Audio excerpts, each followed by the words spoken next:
भनिन्छ नि हामी कसैको जीवन निश्चित छैन, तर पनि कतिपय जीवन अनिश्चितता हुँदाहुँदै पनि अकल्पनीय तरिकाले अन्त्य हुँदा चाहिँ अत्यन्तै विक्षिप्त महसुस हुने रहेछ। बुधबार नुवाकोट जिल्ला ग्यामगाउँ गाउँपालिका वार्ड नम्बर 4 किमताङ निवासी 43 वर्षीय सोमनाथ तामाङ र 36 वर्षीय सूर्यमान तामाङको हत्या गरी शव नजिकैको खोलामा ढुङ्गाले थिचेर लुकाएको अवस्थामा फेला परेको छ।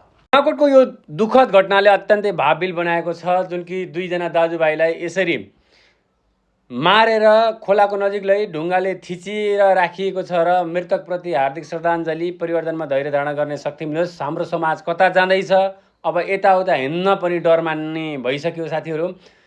मार्नु मात्रै समस्याको समाधान होइन, यसरी विक्षिप्त बनाएर मारिएको छ।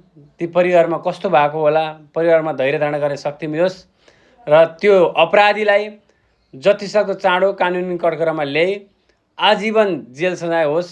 त्यसलाई पनि यसरी तडपाई सजाय दिनको लागि मैले अनुरोध गर्दछु। तपाईँ हामीले बुझ्नै पर्ने कुराहरू यताउता हिँड्दै गर्दाखेरि अलि सचेत भएर हिँड्नु होला। सङ्गत बिनाको फल भनिन्छ नि, अलिकति को मान्छेसित कसरी हिँड्ने, कसरी बोल्ने, कसैसित सङ्गत गर्ने, विचार र विवेक पुर्याएर मात्रै सङ्गत गर्नको लागि अनुरोध गर्दछु। धन्यवाद।